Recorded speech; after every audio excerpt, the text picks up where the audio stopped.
এই যে 25 সালের এইচএসসি পরীক্ষার্থীরা, আমি এখন তোমাদের 24 সালের প্রশ্নের সমাধান করে দেখাচ্ছি। কারণ তুমি যখন বিগত সালের প্রশ্নগুলোর সমাধান নিজে করতে পারবে, নিজে বুঝবে, তখন তোমার সালে যে প্রশ্ন আসবে তুমি কিন্তু সেটি পারবে। তো বোর্ডে একটি প্রশ্ন লিখে রাখছি, এই প্রশ্নটি বরিশাল বোর্ড 2024 সালে আসছে। খুবই চমৎকার একটা প্রশ্ন। সেটি হচ্ছে তালিকার মধ্যে তালিকা, যাকে নোস্টেড এইচটিএমএল বলে। এর আগের ক্লাসগুলোতে আমি তোমাদের শুধু তালিকা শেখাইছিলাম। তো আজকের ক্লাসটিতে তালিকার মধ্যে তালিকা কিভাবে তৈরি করে সেটি তোমরা শিখতে পারবে। জাস্ট মনোযোগ সহকারে দেখলে তুমি যেমন স্টুডেন্ট হও না কেন বুঝতে পারবে। আবার তোমাদের মধ্যে অনেকে আছে, স্যার কিছুই পারি না, একেবারেই কিছু পারে না।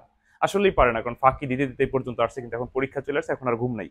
এই টাইপের যদি কেউ থাকো, বা তুমি প্রশ্ন ধরতে পারো না, ভালো পারো, তো যে যে লেভেলের হও না কেন, তোমাদের জন্য একটা সুবর্ণ সুযোগ। মাত্র 499 টাকায় আমার কাছে ফুল কোর্স করতে পারবে, বিশ্বাস করো। আইসিটিতে কোনো সমস্যা থাকবে না। কেন বললাম যে মাত্র 30 দিনে স্যার আপনি পারবেন শেখাইতে?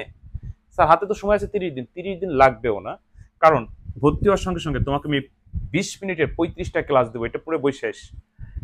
ক খ উত্তর সহ সাজেশন দেবো 100%।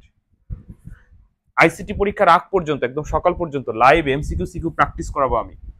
Board question, test paper solve করাবো, তারপর হচ্ছে এমসিকিউ সিকিউ সাজেশন দিব। এই 5টা জিনিস যখন তোমাকে আমি গাইড করবো, আর হোয়াটসঅ্যাপে তো প্রতিনিয়ত পড়া দিবই, তখন তোমার আইসিটি কঠিন মনে হবে না, একদম সহজ মনে হবে। বিশেষ করে এই রেকর্ড ক্লাসে তোমার বেসিক স্ট্রং হয়ে যাবে। এই সবকিছুর জন্য মাত্র হচ্ছে 499 টাকা। বিস্তারিত জানতে পারি হোয়াটসঅ্যাপ নাম্বার এসএমএস দিও। তা আমি এখন এই প্রশ্নটি তোমাদেরকে সম্পূর্ণ সমাধান করে দিচ্ছি। যারা এই মুহূর্তে আইসিটি নিয়ে পাশ ফেলে ভয়ে আছো, বিশ্বাস করো তোমাদের সুবর্ণ একটা সুযোগ। আমার এই হোয়াটসঅ্যাপ নাম্বার এসএমএস দিও, আমি পাস এনে দিব। ওকে, এটার উত্তর এই স্টেমেলটা বোর্ডে লক্ষ্য করো। যে কোনো স্টেমেল, আমি মনে হয় এর আগে একদিন বুঝাইছিলাম যে কোনো স্টেমেলে ফরম্যাট তৈরি করে তারপরে ভিতরে শুধু উদ্দীপকটা লিখবা। তো ফরম্যাটটা হচ্ছে ওই যে বেসিক ট্যাগ, বডি পর্যন্ত লিখতে হবে। আজকের ক্লাসের আমি বডি লিখলাম না, শেষ একদম সবকিছু লেখার পরে ওই বডিটা লাস্টে কি শেষ হবে। তো বডি শেষ হওয়ার সাথে সাথে কি শেষ হয়ে যায় বলতো? এইচটিএমএল। আর এই বডির উপরে যা যা লেখা প্রয়োজন এটা তোমরা লিখে নিও, কারণ আমার এই এইচটিএমএলটা একটু বড়, আমার তো বোর্ডে ধরাইতে হবে, তাই না? তো বডির উপরে যদি কেউ না জানো যে তার উপরে কি লেখে, তাহলে তার জন্য এই ক্লাস না। আচ্ছা, একদম সে ডক টাইপ থেকে বডি পর্যন্ত লিখে নিবা। এবার বডির পরে আমরা উদ্দীপকে তাকাবো। এই জায়গায় অনেক একটা ভুল করে বসে, সেটি হচ্ছে একটা সকের ভিতর দেওয়া আছে না, তো অনেকে মনে করে এটা টেবিল, তখন সে টেবিল বর্ডার নেয়। শোনো, এরকম শক থাকলেই কিন্তু টেবিল নিবা না, এটা কিন্তু তালিকার মধ্যে তালিকা।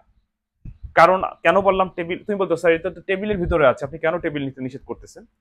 টেবিল হওয়ার জন্য ন্যূনতম কিছু ব্যাপার স্যাপার থাকে, অর্থাৎ হয় একটা কলাম, কমপক্ষে একটা কলাম, অথবা কমপক্ষে একটা সারি। বেশি তো থাকতেই পারে, বেশি থাকলে তো বোঝাই যাচ্ছে সেটা টেবিল, বেশি থাকতেই পারে, কিন্তু কমপক্ষে একটা কলাম অথবা একটা সারি থাকে, তাছাড়া সেটা টেবিল হিসেবে গণ্য হয় না। তাহলে এইটা টেবিল না, এটা হচ্ছে কি বলতো? এটা হচ্ছে একটা ছকের ভিতরে জাস্ট উদ্দীপকটা সাজাইছে, আমিও ঠিক সেইভাবেই লিখছি। আমি ইচ্ছে করলে এটা না দিয়েও তোমাদের লিখতে পারতাম, কিন্তু তাতে অনেকে ওই পরীক্ষার হলে এরকম টেবিল মনে করতো, তাই কারণে বুঝাই দিলাম ব্যাপারটা।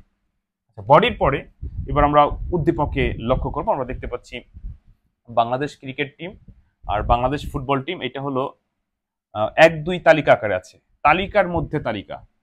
আচ্ছা, এবার ধরো তালিকার মধ্যে তালিকা কেমনে করব? তো এটা তো তালিকা, তো তালিকার জন্য ওয়েল টাইপ ডাবল বেড কমার ভিতরে 1। তোমরা অনেকেই জানো যে এই তালিকা টাইপের এইচটিএমএল করার ক্ষেত্রে আমাদের 3টা ট্যাগ জানতে হয়। আমি কোথায় লিখবো? এখানে লিখি। একটা হলো ওয়েল, ইউএল, এলআই, আর কিছু লাগবে না। এইটুক বানাইতে শুধু এই 3টা ট্যাগ লাগবে। এরকম 20-25টা ট্যাগের ব্যবহার জানলে এইচটিএমএল থেকে যে প্রশ্ন আসবে 100% উত্তর করা যায়। ওএল এর কাজ হচ্ছে অর্ডার লিস্ট, আর ইউএল এর কাজ হচ্ছে আনঅর্ডার লিস্ট, আর এলআই এর কাজ হচ্ছে এই যে এই তালিকা লিস্টগুলো লেখার জন্য। তো ইউএল কখন আর ওএল কখন বুঝবো? ওএল হচ্ছে যখন তালিকা আকারে থাকবে, মানে তালিকা বলতে কি পর্যায়ক্রমে ধারাবাহিকভাবে থাকবে। আর ইউএল কখন বুঝবো? যখন হচ্ছে তালিকা আকারে আছে বাট পর্যায়ক্রমে ধারাবাহিকভাবে নাই। দেখো এখানে সাকিব আর রিয়াদ, এটা কিন্তু তালিকা, বাট দুইটা কিন্তু সিরিয়াল নাই। এই জায়গায় কিন্তু সিরিয়াল আছে 1-2। তাহলে সিরিয়াল আকারে থাকলে হলো ওএল ব্যবহার করতে হয়, আর সিরিয়াল ছাড়া থাকলে কিন্তু তালিকা আকারে আছে কিন্তু সিরিয়াল নাই, সিরিয়াল ছাড়া, এরকম থাকলে ইউএল ব্যবহার করতে হয়। আশা করি আজকের পর থেকে এই ওএল আর ইউএল এইটা আর কখনো ভুলবা না। আচ্ছা, তো আমরা প্রথমে হচ্ছে এই 1 আর 2 এর কাজ করব। তো প্রথমে ওএল টাইপ দেওয়ার পরে এলআই শুরু, ভালো করে বোঝার চেষ্টা করো। এলআই শুরু বাংলাদেশ ক্রিকেট টিম, আমি এখানে ছোট্ট করে লিখতেছি বাংলাদেশ ক্রিকেট টিম। এবার এই এলআই শেষ করবো কিনা। আচ্ছা আমি তোমাকে দুই ভাবে করাই দিচ্ছি। ধরো যদি সাকিব রিয়াদ, এই জামাল সাদ যদি না থাকতো, তাহলে তুমি এই স্টেটমেন্টটা কেমনে করতে? এই যে এলআই শুরু করে এলআই শেষ করতে, আবার এলআই শুরু বাংলাদেশ ফুটবল টিম লিখে এলআই শেষ করতে, তারপরে ওএল শেষ করতে হয়ে যাইতো যদি এই দুইটুক না থাকতো। কিন্তু এই দুইটুক থাকাতে, অর্থাৎ তালিকার মধ্যে যখন আবার তালিকা রয়েছে, তাহলে ব্যাপারটা কেমন দাঁড়াইলো আমি একটু বুঝাই দিই। ব্যাপারটা কেমন দাঁড়াইলো, যেহেতু বাংলাদেশ, এই বাংলাদেশ, দুই বাংলাদেশের ভিতরে সাকিব আর রিয়াদ আছে, তাহলে আমি একটু গ্যাপ দিয়ে লিখি ভালো করে বোঝানোর জন্য। এটা এটা পরে পরে লিখি, কারণ আমি হচ্ছে এমন ভাবে তোমাদেরকে বুঝাবো, তুমি দুর্বল স্টুডেন্ট হইলেও বুঝতে পারবা, তুমি যে লেভেলের শিক্ষার্থী হও না কেন বুঝতে পারবাই পারবা। আর এইখানে বুঝতে না পারলে আমার মনে হয় না যে খুব অন্য জায়গায় খুব ভালো বুঝতে পারবা। আচ্ছা দেখো, এলআই বাংলাদেশ ক্রিকেট টিম, ওকে। এরপর আবার এলআই শুরু বাংলাদেশ ফুটবল টিম, বাংলাদেশ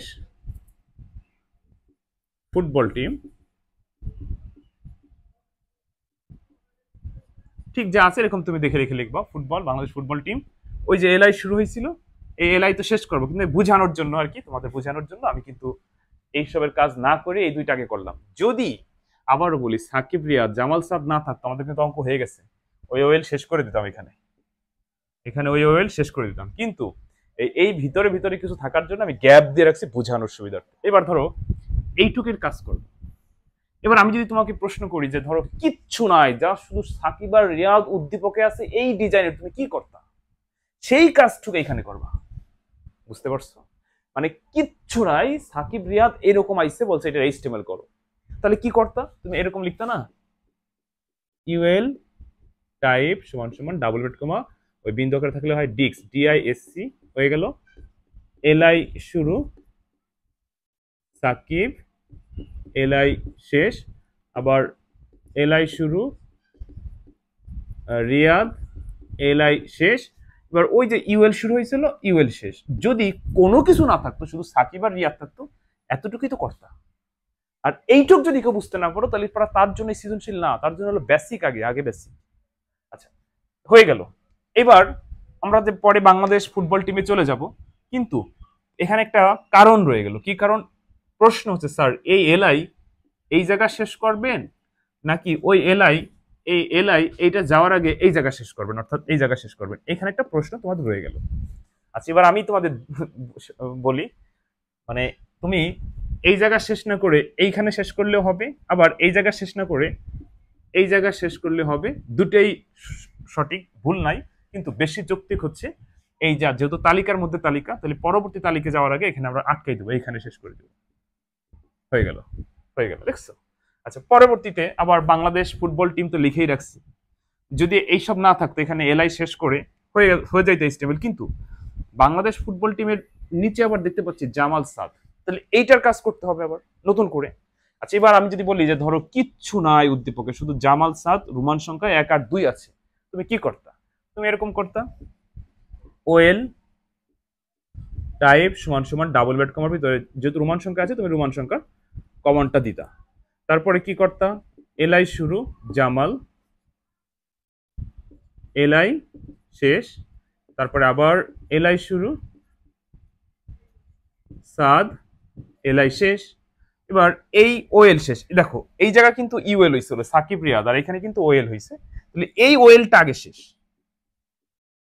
এবার প্রশ্ন হচ্ছে স্যার এই বাংলাদেশ ফুটবল টিম এখানে তো এলআই শুরু করছিলেন, এলআই কি এখানে শেষ করবেন নাকি এইখানে শেষ করবেন? আবারও বলি, এই জায়গা শেষ করলেও রাইট, এখানে শেষ করলেও রাইট, তো আমরা সঠিক যৌক্তিক নিয়মটাই করি। ওকে, এখানে শেষ, এইচটিএমএল কিন্তু হয়ে গেল। তাহলে কোনো কিছুই কিন্তু কঠিন না। আমরা কিন্তু এখন যদি পর্যালোচনা করি আস্তে আস্তে করে, দেখো প্রথমে হচ্ছে ওয়েল, ওই যে বডির পরে ওয়েল টাইপ, এই যে এইটার কাজ করছি বাংলাদেশ ক্রিকেট টিম, এইটাই যাওয়ার আগে এইটুকুর কাজ করে নিয়েছি, এই যে এই যে। তারপরে এই যে এই লাইনটা লিখছি বাংলাদেশ ফুটবল টিম, যেহেতু নিচে কিছু আছে এটার কাজ আবার এই যে করেছি পর্যায়ক্রমে। তাহলে এইটার জন্য একটা ফরম্যাট, এটার জন্য একটা ফরম্যাট, আর এইটার জন্য হলো মেইন ফরম্যাট। ওই যে প্রথমে ওয়েল শুরু হয়েছিল, ওই ওয়েলটা লাস্টে শেষ হয়েছে, সব কাজ এই যে এখানের ওয়েলটা লাস্টে শেষ হয়েছে। আমাকে বুঝাইতে পারছি কিনা কমেন্টে জানাইও। আর যদি আইসিটি নিয়ে বেশি দুশ্চিন্তায় থাকো, মানে যদি এগুলো না বোঝে, এর জন্য বেসিক ক্লাস আগে করতে হবে।